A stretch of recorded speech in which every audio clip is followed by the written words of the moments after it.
আমাদের সাথে আন্দোলন করছে। হ্যাঁ, আমাদের দাবি থাকবে, দাবি আমাদের থাকবে, কিন্তু সেই দাবি সে উপস্থাপনটা তো সুন্দর থাকতে হবে।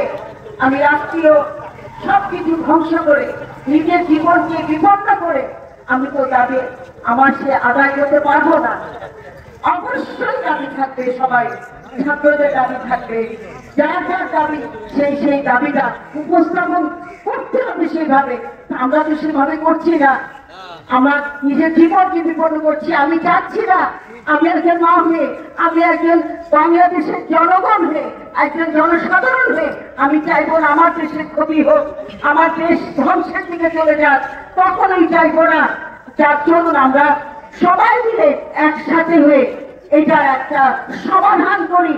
আমরা সরকারের প্রতি অনুরোধ, উনি দেখছেন, আমাদের মাননীয় প্রধানমন্ত্রী, আমাদের সরকার দেখছেন কোথায় কি হয়েছে, তা এর পিছনে কারা আছে আমরা কি জানি না? আপনারাও জানেন, আমরাও জানি। ঢাল কারা? ঢাল হচ্ছে আমাদের ছাত্রছাত্রীরা, ঢাল।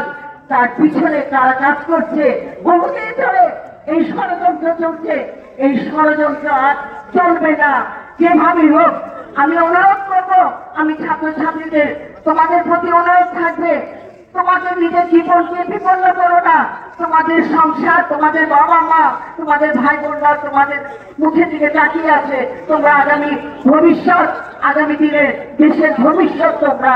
সুতরাং এইভাবে তোমাদের নিজের জীবনকে বিপন্ন করে, নিজের জীবনকে ত্যাগ করে তোমরা এই আন্দোলনে এসো না। তোমরা আসো আন্দোলনে, আমরা বসে আলোচনায় সবাই বসবো, সবাই বসে এটা সমাধান হবে নিশ্চয়ই, এবং প্রত্যেকটা হত্যার বিচার হবে।